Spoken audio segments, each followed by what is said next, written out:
Thank you so much, everyone, for being here tonight. This is our third ever Collider Cup.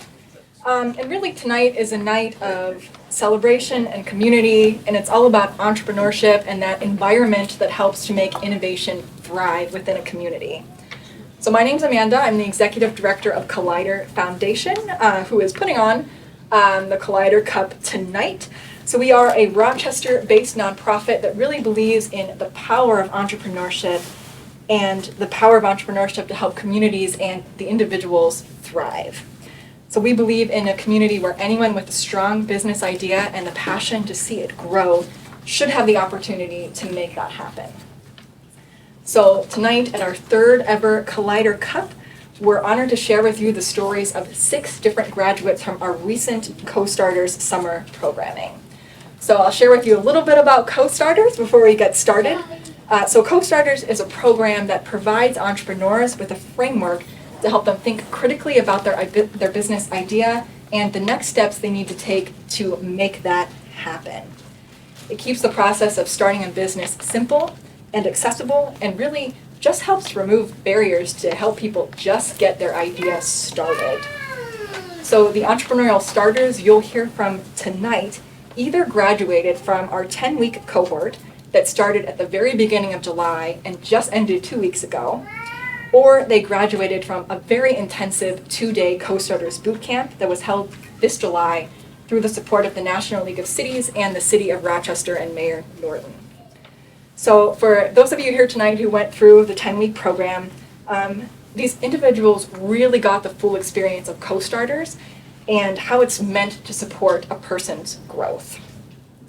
These starters showed an immense amount of dedication to their business idea, humility for accepting feedback and thinking critically about their concept, especially from different points of view. And they showed an incredible amount of compassion and support for each other as they were all growing on their business journeys.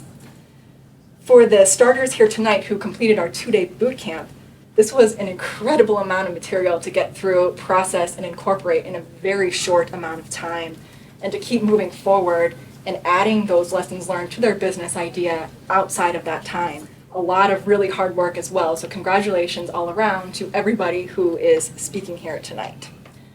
So tonight at our Collider Cup competition, it's split into 2 parts. The first is this live pitch event that's followed by an expo. So during the live pitches, you'll hear from 3 recent Co-STARTER grads that were selected by an external group of judges. These individuals will pitch their idea and compete for a grand prize of $1,000 to use towards the start or growth of their business. So each person will pitch for 5 minutes, followed by 5 minutes of question and answer from the judges here in the front, who I'll introduce to you all here shortly.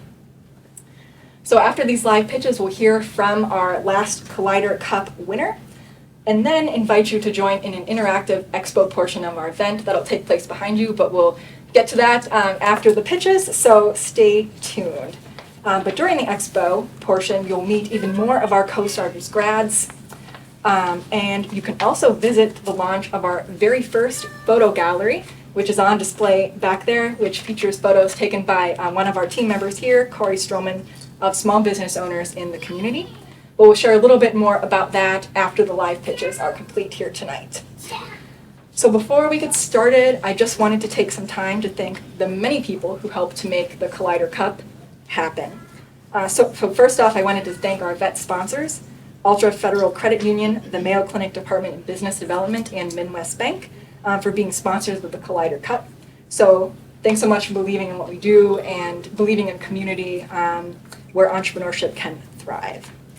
So second, I wanted to thank the many volunteers that played a huge role in the pitches you'll hear tonight, in selecting the pitches and providing a lot of meaningful feedback to our Co-STARTERS grads as they went through the process.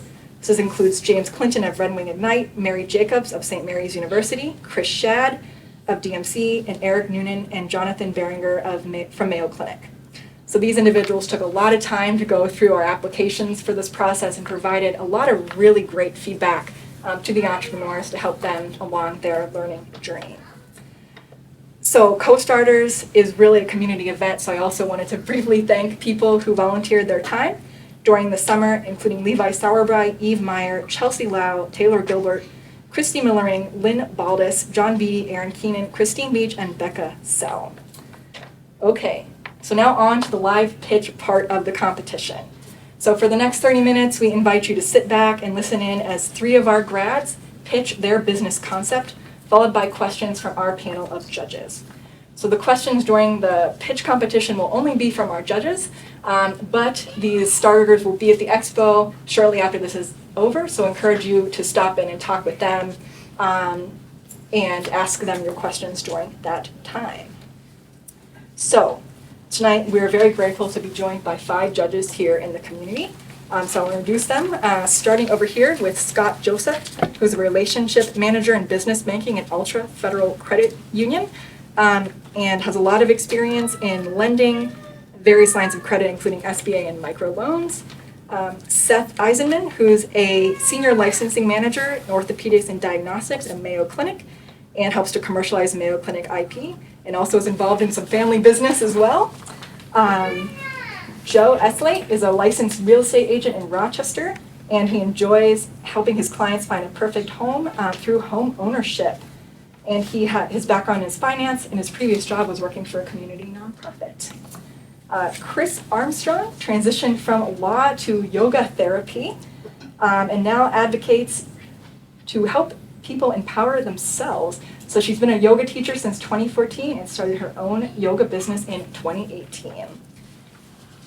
And our last judge, John Wade, who is the current president of Rochester Area Economic Development, Inc., and he has a lot of corporate and non-profit governance management and ownership experience, including time as the general manager and partner of Clements and the president of the Rochester Area Chamber of Commerce. So a very experienced panel here, and I'm sure they're going to have a lot of great feedback to share with the presenters. Okay, so with that, we are going to get started with our pitch presentation, starting with Laura. Good evening. Thanks for coming. I'm glad you're all here. I am Laura Kochan with Birdie and Bounce Adventuring Mini Golf. I designed this on the desktop, and it looks like that should be down there. So if pictures overlap, I apologize in advance. A little about me. Birdie and Bounce Adventuring Mini Golf is designed to be a portable mini golf company that can bring the fun to you. We like to say in our co-starters class that it was fast, fun, and done. So my background is in museums. I like to say, I would say that from informal education and entertainment in museums, I gained a lot of experience working with diverse audiences, multiple age groups, and that exhibit design and planning should help a lot with obstacle design and mini golf. Personally, I have lots of local networks here in town from a wide variety of places, and I also come from an entrepreneurial family. The problem that we're facing in Rochester is some of these questions over here. What low-cost group activities do we have in town? What portable entertainment activities are there? And what about local mini golf? All of the answers to that question is it's a little bit sparse. And so our choices in Rochester, if we're throwing a party, is to either spend late at night working on a homemade activity for your party, which is what most of my interviewees did, or they have to spend high dollar on a local rental. The reason why this problem hits home for me is because it's at the intersection of family fun, connection, and feasibility. The customer for this would be a private party host, maybe like a busy mom between the ages of 30 and 50 throwing a party for her kids. It could include other parents, planners for a family reunion, birthday party, or graduation parties. Secondarily, I think this will also expand to corporate or community events like corporate team building. The alternatives right now, as I mentioned just a minute ago, is expensive party room rentals, which has many pros, but also some cons. And homemade parties, which as I mentioned was popular among the audience. And that one has also pros and cons, highly customizable, low cost, lots of time. High expense, but you don't have to spend a lot of time planning it. So the business that I bring, Birdie and Bounce, should bring lots of value to the Rochester community. It's mini golf to you. This picture is from a company in the UK called Eddie Leisure, Crazy Golf. And you can see how they have it set up in a venue, maybe a wedding venue. And this is similar to what we would do. We would have portable holes. It could be flexible, so you could decide how big your course is based on your budget and your location, how much space you have. mini golf is social, so it's a meaningful and fun activity. Making money, this is the business side, the nitty gritty. So for gross profit from a 9-hole, there will be 3 options, a 3, 9, or 18 hole to start, and I'd love to expand from there. Gross profit from a 9-hole is $275 per rental, and that would help to cover the rentals. Break even would be 6 rentals per month. That's actually spread across a distribution of 3, 9, and 18 based on the popularity of those. To start up with just 3 holes, I will need $3,500 for materials and R&D to decide what will be feasible and durable, and to get up to 18 holes, I think it'll take $10,000. I'll go over. These milestones are the ones I'm looking at over the next year. This is the significant one. I hope to open in 9 months. It seems like a little bit far away to have the soft opening, but this is the peak season that I think mini golf will really hit up. End of school year, beginning of summer, that season. So I'm hoping to open this strategically. But in the first 3 months, I think I'll need $1,500. I expect to need $1,500 to establish primarily those 3 holes. I want to do the R&D, the materials, and get the build. Specifically with the customizable obstacles, which I will be able to change out depending on the event that you're having. That's where that prize money is going to go, that first 1,000. The 500 is more into the marketing side. So the first 1,000 is going to be those first 3 holes. Next steps, I'm working with the Small Business Development Center, specifically for concrete information about market analysis and to finalize a full-blown business plan beyond the business canvas. I'm working in the course design and materials right now. And big picture, I'd love to grow into a family entertainment center here in Rochester with really cool stuff. Mini golf, a cool disc golf idea for indoor, maybe even indoor sand volleyball, which I've seen in Colorado, and it's amazing. This is my contact information. Please contact me if you have questions or comments, or you just want to say hi. I'd love that too. And now I believe I'm open to the questions from the panel. Thank you so much.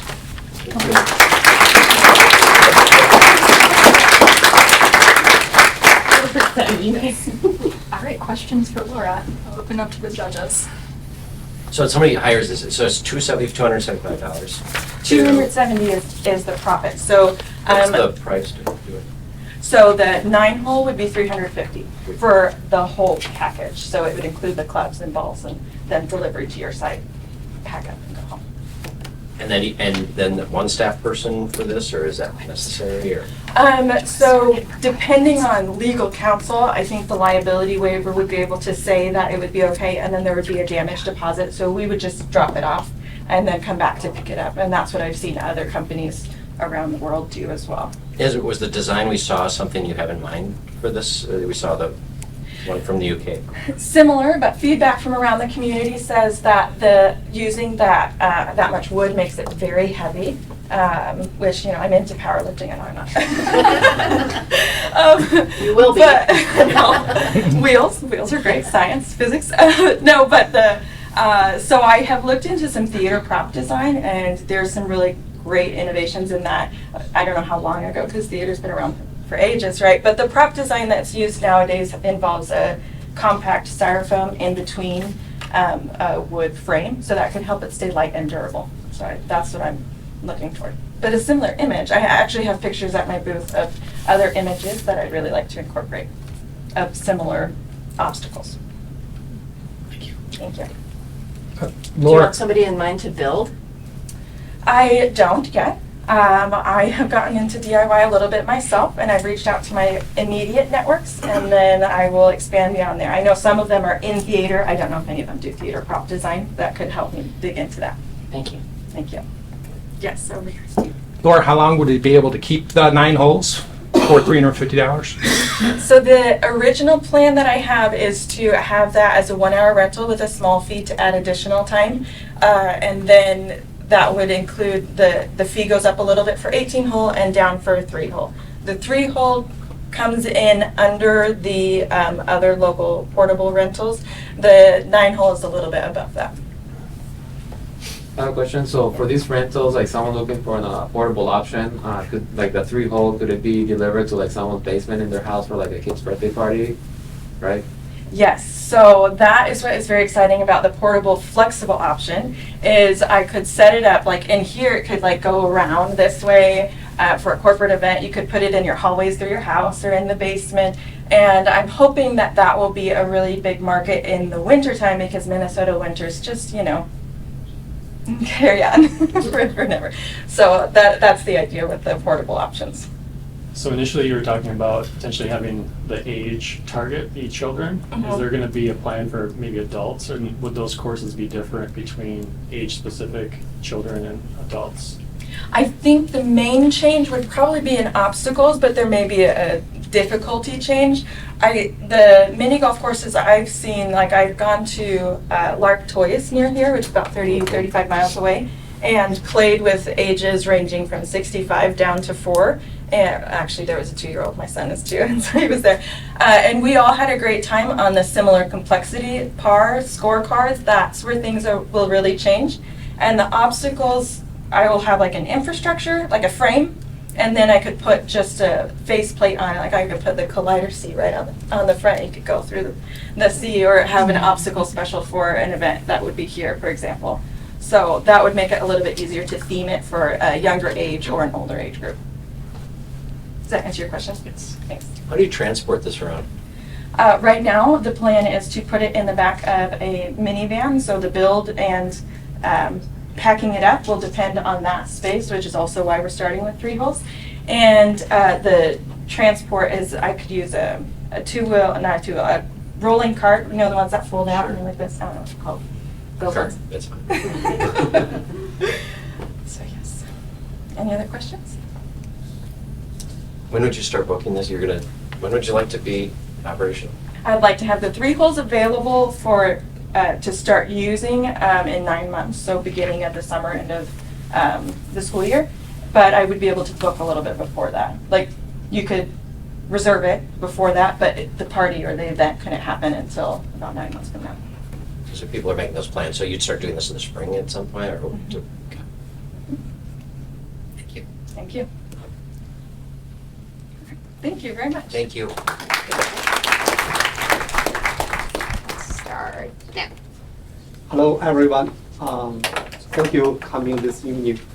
My name is Qiuyang Zhang. My background is graduate from medical school in China and practice in clinic over 8 years as an orthopedic surgeon, and then immigrated to America around 2003. We found a new business. The name is DJ Sets around a year ago. The whole team already run a very successful central medical library in Chicago over 10 years. And the team has pathologists, IT engineer, and the sales marketing people. Our new business just to try find a solution for this program, short of pathologists in America. From the numbers, you can see we not only short of the pathologists, we also short of very special pathology, just like dermatology pathologists. And we also want to find the solution for the pathologist diagnosis from the old way to the new way.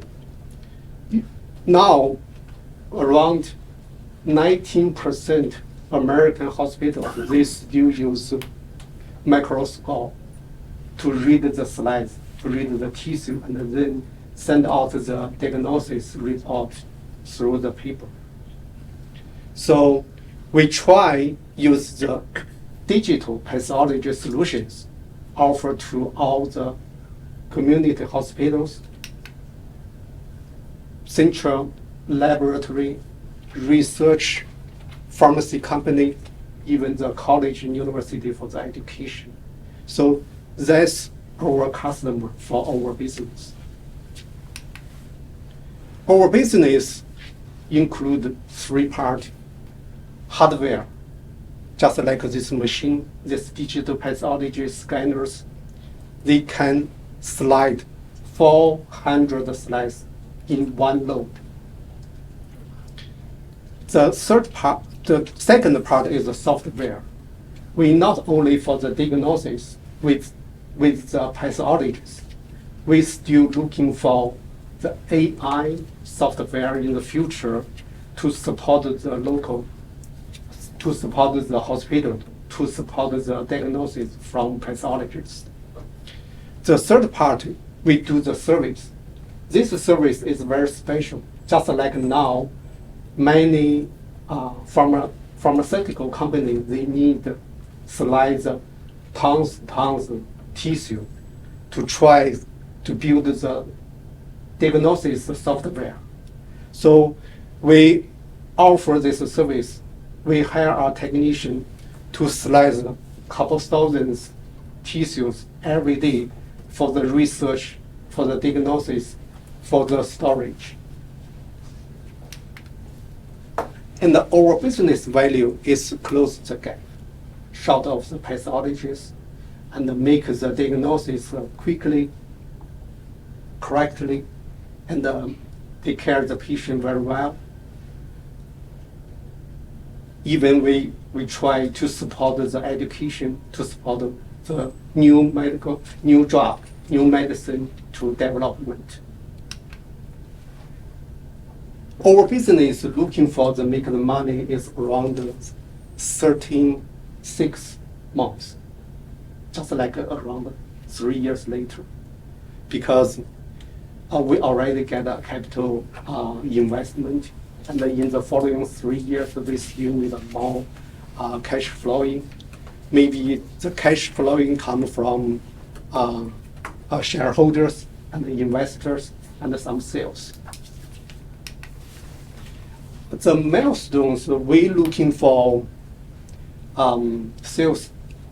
Good news is last week we already sold the digital pathology slides scanners and the software to the UCSF, and we already get a service business from Vanderbilt University. Okay. Do you want to go to your last slide? Yeah. And we'll just. In the next step, we will do the a clinical trial with for the FDA approved. The scanner is special. It's for the fluorescence. It's very unique. So this the next step. And my contact information is here. Email and website. Now I'm open for question from Judge. Thank you.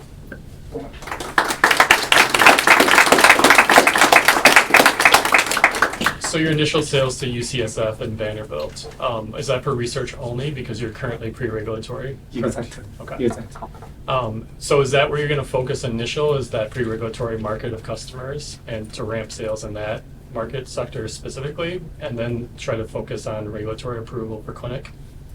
Yeah, that's a good question. And we know research education now is a big part of the medical field. So now, for us, for our business, to support the research, to support the education, already make our business is busy. So now, next step, we will have more people to do the marketing, to do the sales, to do the support, just like an engineer, go to the on-site to do the training. And as well, we will involve the clinical trial to try get the FDA approval as early as soon.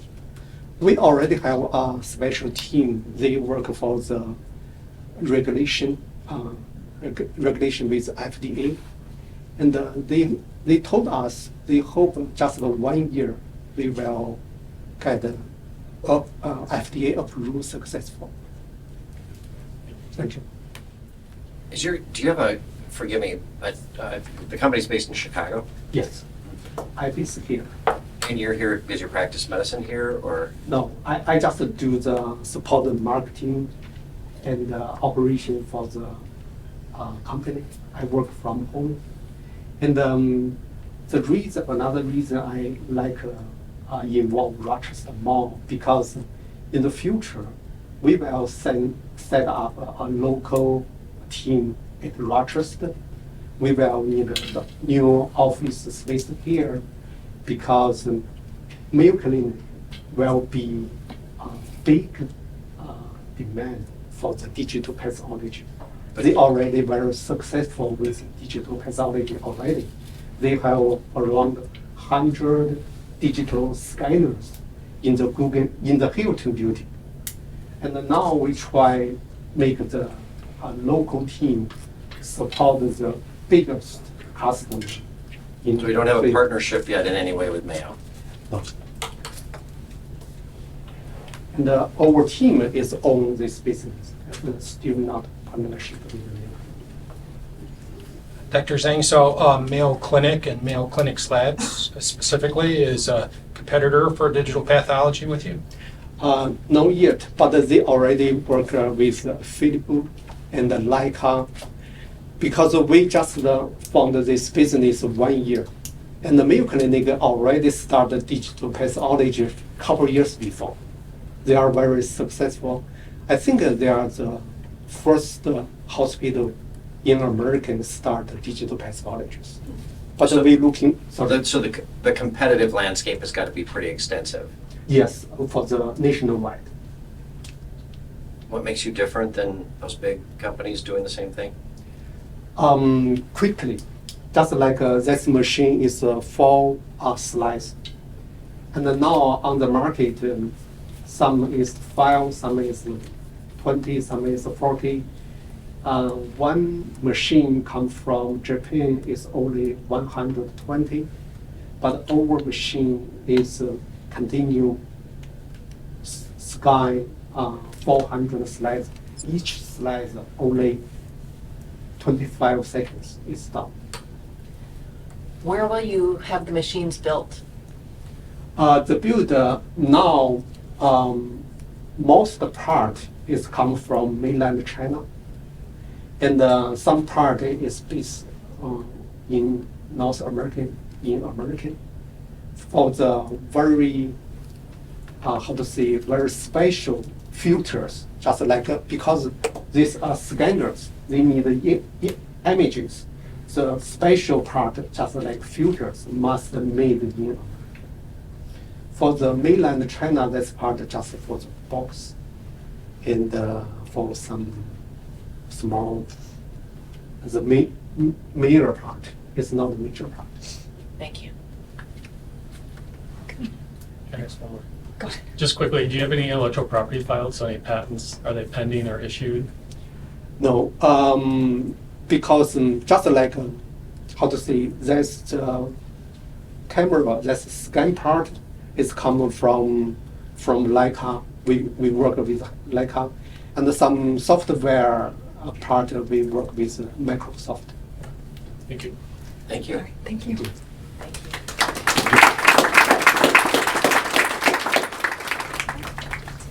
Hello, my name is Kayla, and I am thrilled to tell you about my business, My Birth Choices, through which I help women move from I didn't know what I didn't know to I'm confident to give birth in the way that I choose. Currently, I work as an independent birth doula, which means that families hire me to go through some prenatal education with them, co-create an individualized birth plan based on their values, and then when it's time for their birth, I present with them at their chosen location to provide physical and emotional support through their labor and delivery.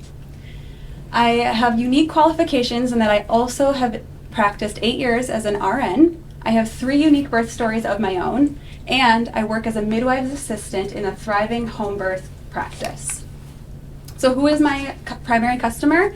She's a woman who's planning her pregnancy or currently pregnant. She's making healthcare decisions that are conscious and meaningful and practicing self-care. She has a strong desire to know about birth and to take personal ownership of her experience. These women are already investigating doula support services for their birth, but they're finding that to be a cost-prohibitive service a lot of the times. There's also few to choose from. There's not a lot of doulas both in Rochester and across the country. Then they go through childbirth education, but the most accessible and common options are hospital-based birth education. That does not leave a lot of personalization options for women. Then they go through their own personal study using books or apps. However, that doesn't leave them with a one-on-one birth partner for their experience. The problem is that there truly is a lack of one-on-one support options during pregnancy to prepare for labor and delivery in our country.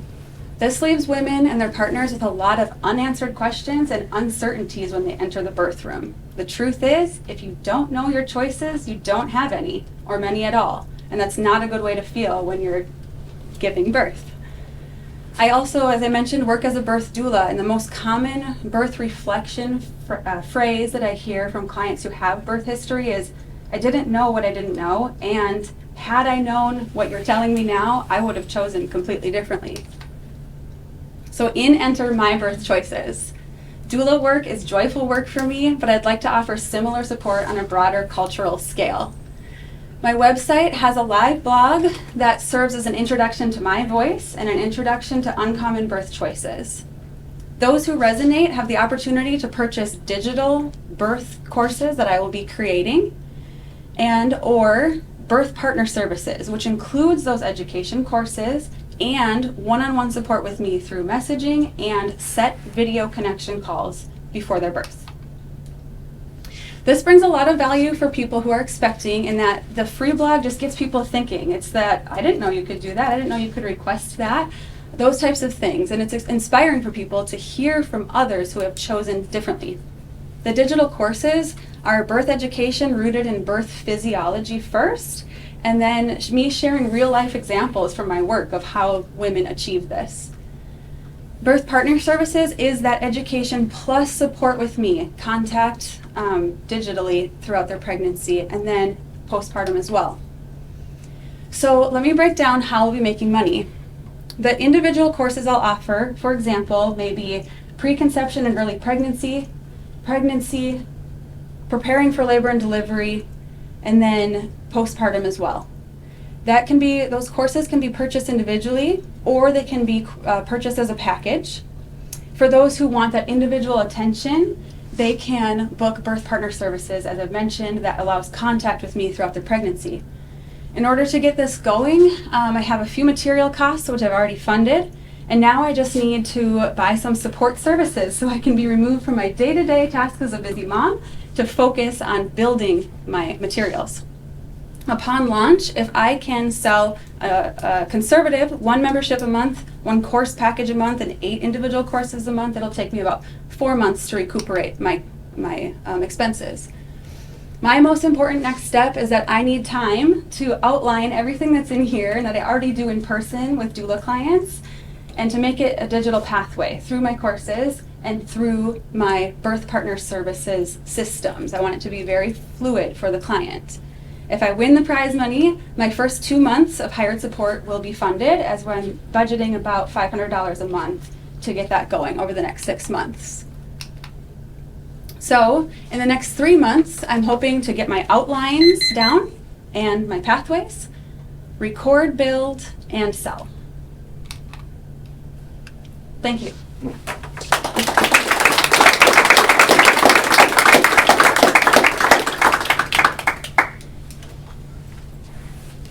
How do you market the service then? So this person's thinking about either having a baby or they are pregnant, and then they reach out to you, they find you.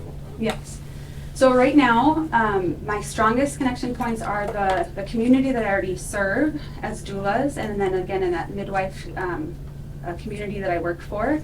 There are people in those realms that are already searching for support, and so this business is born out of the unfair advantage that women are like trying to advocate for their experience. They want to know more than basic birth education, but they find out that a doula is going to cost them $2,000, and they're like, I can't do that. I'm having a baby. Like, that's expensive too.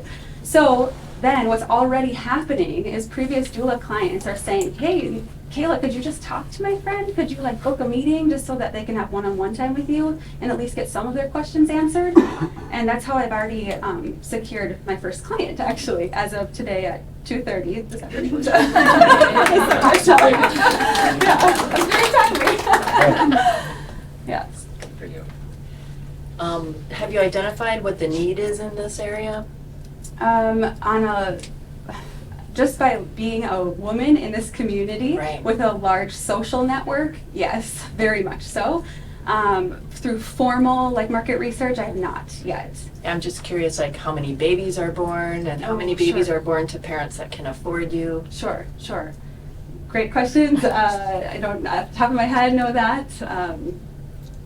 Yeah, many babies are being born through over at OMC, over at Mayo, through home birth midwifery. Thank you. Yes. Yes. Do you see yourself extending your services beyond like Rochester and Yes. anywhere basically, right? Yes, I would love to be able to support anyone who wants this service. And actually for people who live on the East Coast or the West Coast, this would be like pocket change to be like, oh, I can get one-on-one support from somebody to educate me and answer my questions and talk through some things I'm thinking about.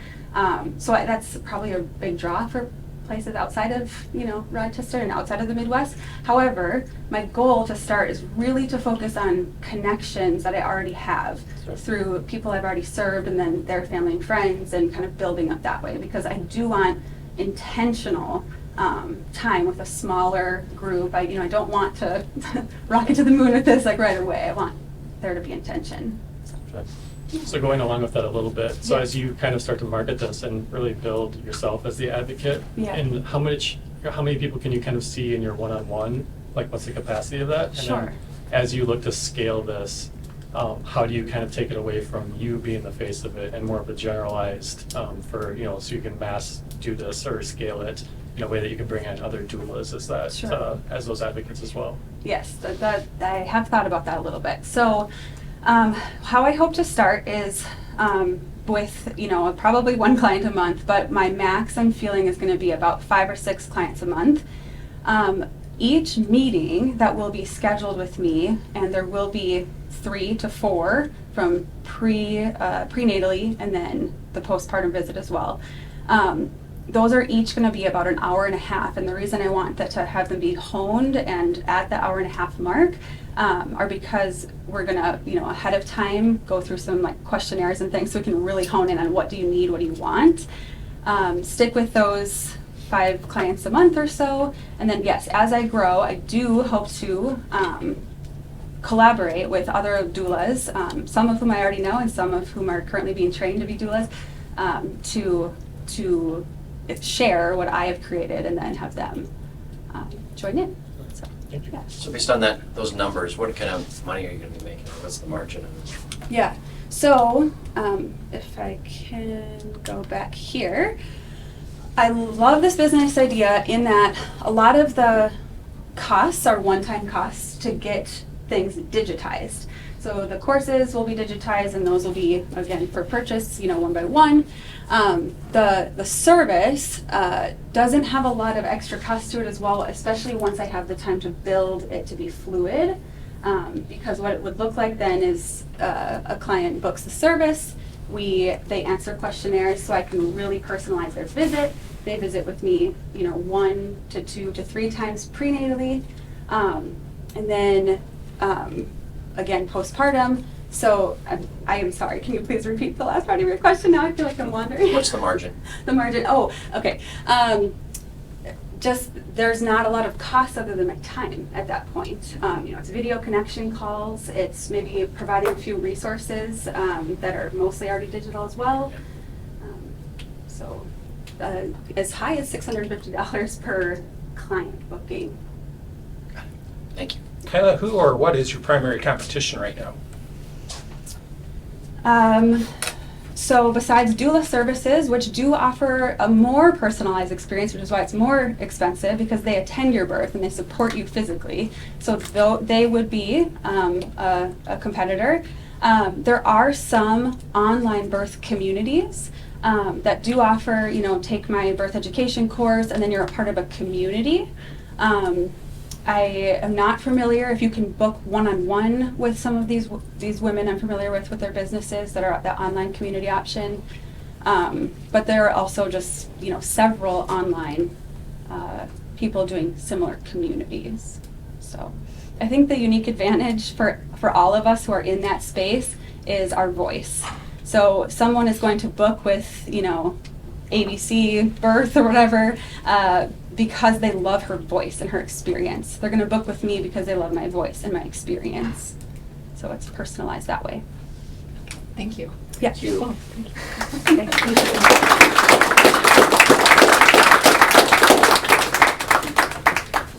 All right, so that ends our 3 live pitches of the night, but stay sitting. We have 2 more things before we release you to the expo, but Qiuyang is going to take the judges back. They have the very hard decision to pick a winner. So we'll let you all, the judges, leave us for a bit. So for those of you who were here in April, you might remember the past Collider Cup winner, Chelsi, with a Finter. So she's going to share a little bit of her story again and talk about how her business has changed since we last heard from her in April. Well, good evening, everybody. My name is Chelsi Low, and as Amanda said, I was here in April at the Collider Cup. And so I'm excited to just provide a little update on what is happening at Affintier at the campground. I want to say thanks again for all of the support, the resources, the networking opportunities that I've had through Collider. You guys are awesome. One of those, Corey Strumman, she came out in August to the campground and did some photos. So the first several photos are of her beautiful photography. So thank you, Corey. All right. So I have basically just a lot of pictures to show you guys to walk you through the update. I had a plan that I put together through the CO.STARTERS program, and that was to implement 4 glamping options at a campground that at the time I did not have up and running yet. So since then, I opened the campground Memorial Day weekend. That was huge. I was able to implement the 4 glamping units that I had planned. And then I hired an employee in July, which was really cool too, and I was not expecting to do that, but I needed help. So here's the hike-in path. My campground is unique. It's built into the side of a bluff. So I do have a little cabin that's at the base. That's kind of a drive-up unit, but the rest of them you have to hike a 1/4 mile up the bluff and visit your site there. So there's me. One of the glamping tents, I have one little cabin. I'll talk a little bit more about that later, but there's some hammock swings underneath that. This is Mary, my employee. The day that Corey visited, she was up in the woods sewing one of the outdoor beds that I have available. These are not Corey's photos anymore, as you could probably see. This is one of the sites. They're very spacious, wooded. You can't see the fire pit in this one, but if you look on the left-hand side there's a path with a little seating area. This site that has this outdoor bed is called Australia. I've had a lot of fun just collecting data and talking with my customers, and this has been the most popular site on my website, on Airbnb. So this is a king-size bed. I built this out of an old deck and some old tarps. There is some new materials in there, but it's kind of a repurposed thing, which is cool. I did a photo shoot in February because I didn't have any other options, so that's why the snow there.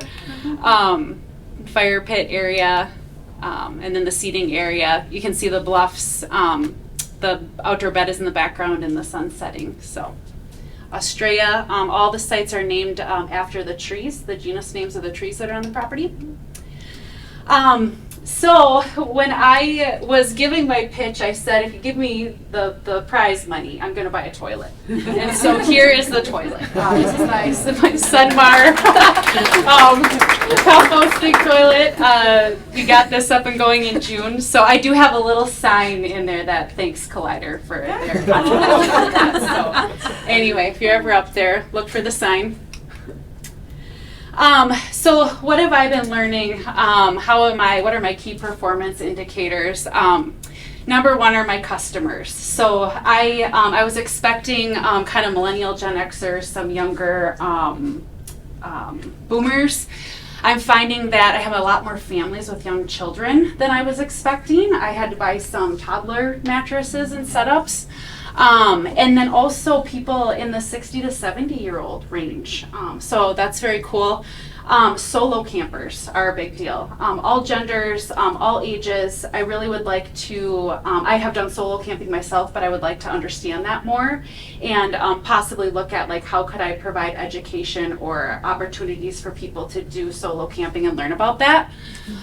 Road bikers, Alba, Minnesota, which is near the Whitewater State Park. It's beautiful. It's the northwest corner of the Driftless area. People do a lot of road biking trips through there, so I'll have people that will stop and camp. The Affintier will be a spot on their trip, so that's been exciting. So my customers, kind of on that same note, reviews, definitely I've been trying to get lots of reviews, lots of feedback. Those have been very positive and I've learned a lot from those.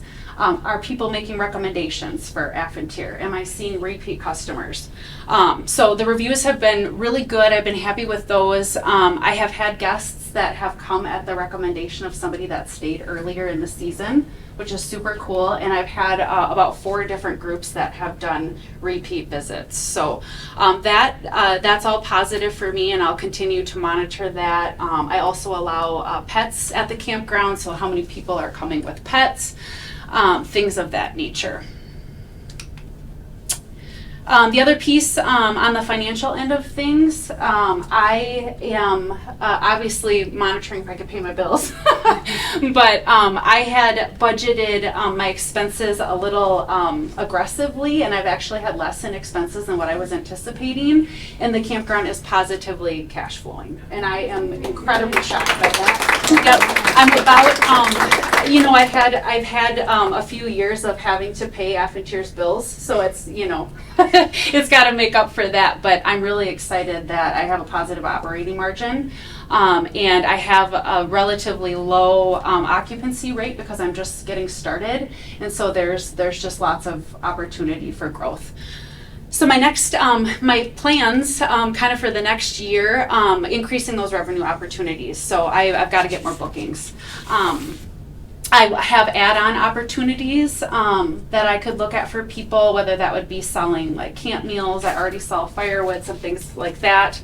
And then events is another area that I'm interested in, especially on like outdoor camping related topics. And then I love art. So how can I combine art and creativity with being outside?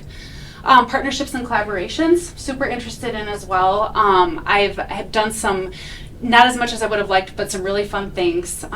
Paige over there from Janky Gear, we've done some fun things together, events, had a camp out. Been working with an artist, Tammy Nera, who has a company called Paint and Hike. She's kind of north of the metro, but she's visited a few times, and she did a pop-up art class in the woods with campers, which was super fun. And then most recently, I'm working with a group called the Winona Outdoor Collaborative out of Winona, Minnesota, and we are going to be offering a winter hot tent at Affintier. So they do, they're a nonprofit. They're focused on breaking down barriers to getting outdoors. They are welcoming to all people. Whether you are experienced or not, and they do a range of things, but one of the things they do, in addition to like education, free meetups and things like that, is they offer low-cost rentals. And they have this tent that they rent, and they're like, you know, people, they don't have a place to put it, you know, they were just really struggling with what to do with the tent, and I'm, you know, need something to do in the winter. So Affintier has all the amenities they need. I can take care of all their bookings, do the cleaning, and all those services. So I think that's going to be a fun partnership thing to try this winter. It's going to be available November 1st to April 15th. I have some construction to finish. I'm licensed for 8 campsites. I only have 6 of them going, so I gotta get my button gear and get that done. And then I'm gonna build 2 more cabins, and I'm hoping to have those built probably by January 31st. I'll finish the insides of them, and we'll get them up and running for the next camping season, probably May or June. And then just general operational efficiencies. How can I clean more quickly? How can I automate more with my bookings? This is the winter tent. This is not Affrontier. This is the Boundary Waters, I believe. But anyway, just some pictures of what that's going to look like. So super excited about that. And then here's my little treehouse cabin. So I need to get 2 more of these. And I'm working with an architect. I want to make one of them handicap accessible because part of my mission and core values is that the outdoors should be accessible to everybody. So I have a lot of work to do on that with my business that's built into a hillside. But that's an exciting thing too. So look for a handicap accessible camper cabin coming up. And that's it. That's what's happening at Affrontier.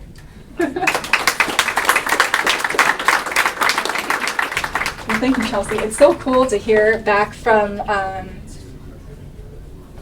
our past participants and hear where they've been and what they're doing, and how they've grown since they've been here at Collider. And yeah, I remember we were talking in April, you said like 25% occupancy you were anticipating for the summer. I'm assuming it was way beyond that. I mean, that was like... You know what, actually more around 22%. Okay. So I And didn't quite hit my mark, but I still think that profitable. it will grow, yes. Awesome.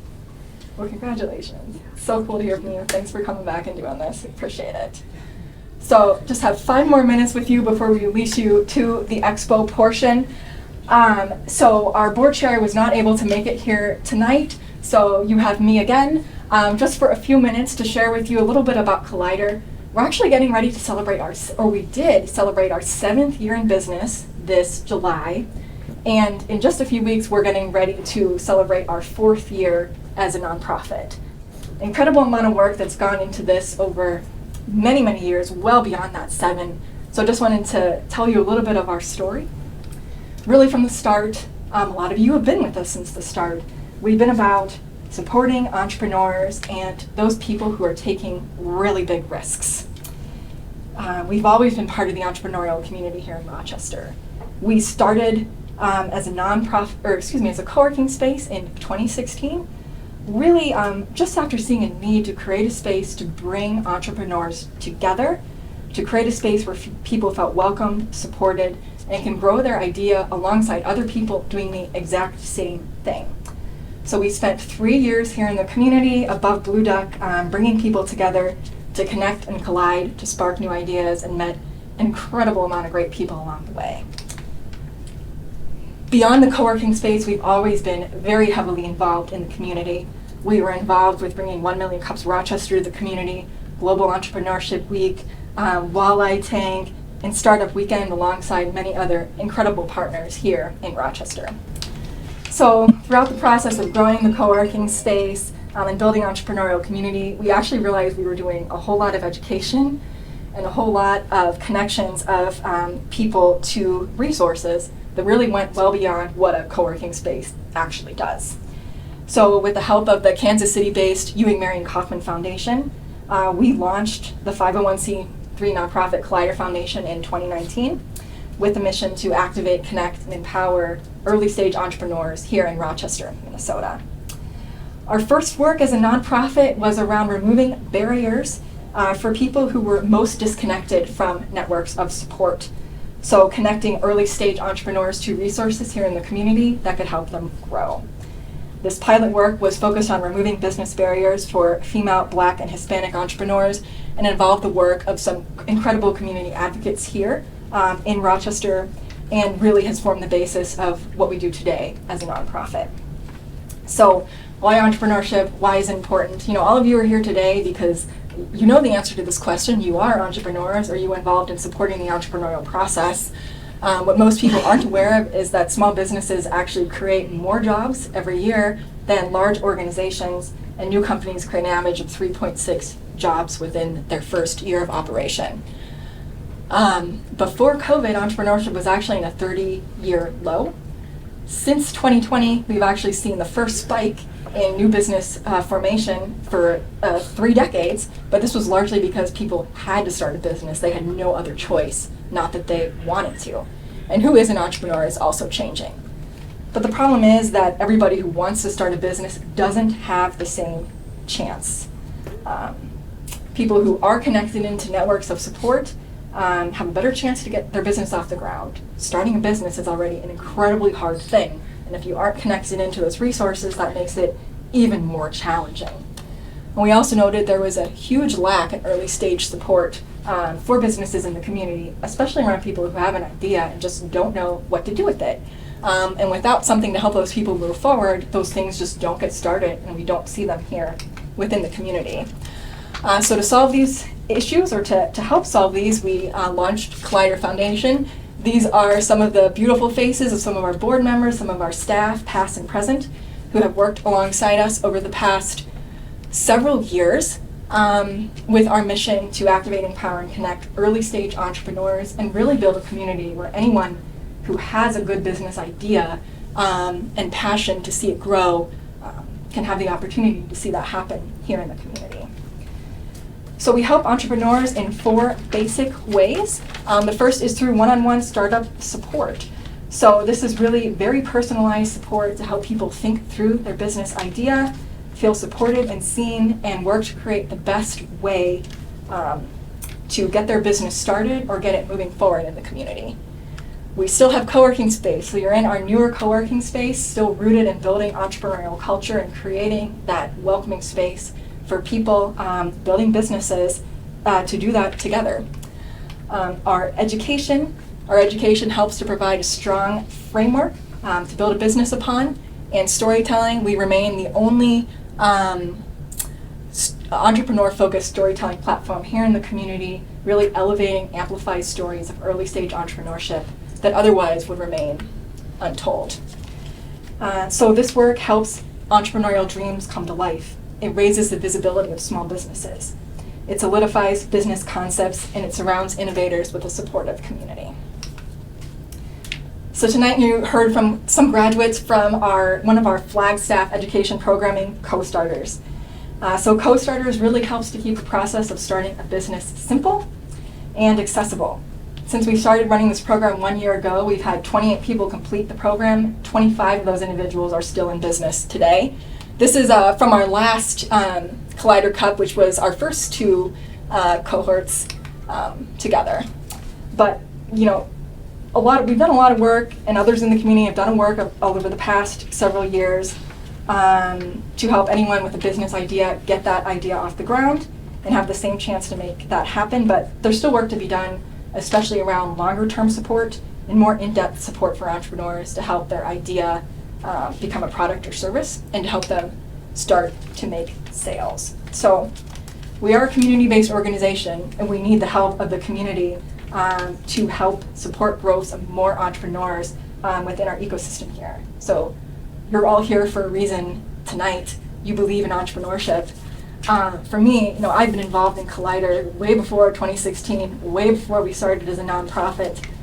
I really value the opportunity that entrepreneurship gives to allow people to create a life that they love, to allow them to have flexibility, freedom, to create a life for themselves and their families. I really value being driven, achieving big goals, taking an unexpected path, taking a risky path, taking a path that might be considered crazy. That's why I come here every day to do this work, to support entrepreneurs in the community, and to help them create value for themselves and deliver real solutions that can make a real change here in the community. So that's why I'm here. That's why I support entrepreneurs. If the work we're doing is something you believe in, if you think it can make a difference here in the community, whether that's a reason that's similar to mine or not at all, we encourage you to get out your phone, scan the code here or the one in your program, and consider being a donor to the work that we do. Any little bit tremendously helps us to spend more time with each individual to really help them move forward in a very personalized way.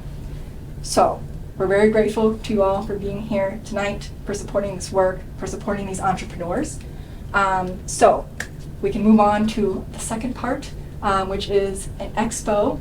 So the expo will take place behind you. So it's not only the people you heard tonight, all of our Co.STARTERS graduates, or a good portion of our Co.STARTERS graduates are here tonight. They are at tables on the way kind of far side of the open co-working space. There's 5 of them set up in the front. They have pitches similar to what you heard tonight. So I encourage you to go talk with them, ask them the important questions they need to be asked about their business. They put in a tremendous amount of work to get here tonight. In addition to that, we're very excited to have the launch of our first entrepreneur photo gallery, which is on the wall right kind of behind you, with 5 beautiful photos taken by Corey, who is one of our team members here. Some of the entrepreneurs in those photos are here tonight and will be hanging around that area. But again, we really believe in inspiration capital, showing those stories of entrepreneurs. And these photos will remain in our space after tonight. So very grateful for those entrepreneurs for sharing their face and their words of wisdom with us. So please go out, connect. You all have ribbons as well, hopefully to help with those connections and collisions and really great conversations. And we are hoping to announce, also on your program, we have 2 winners tonight, the pitch winner and then an overall community champion winner from all of our 6 Co.STARTERS participants. So there are 2 barcodes or QR codes on the back. So please select your favorite pitch from tonight, including out in the expo. And we have some beautiful trophies in the back there that Adam Selmy makes for us each time. So one is for our overall pitch winner and a community champion that's going to be chosen by you, and there's also a prize for that as well. So please have some snacks back there, stay and enjoy, talk to the entrepreneurs, and we will be announcing winners in about 30 minutes. So thank you all for being here tonight. For the cup winner, Kayla. Sorry about that. So the cash prize and the cup. Thank you. And then the mini golf is the second one. Yeah. This is no money, but also a prize. Thank you. And cup. Yeah, you're welcome. Woo! Thanks, everyone. Thank A little bit awkward. Oh, it was like an Emmy moment. I'm so sorry for that. I'm so sorry, but congratulations. Thank you very much.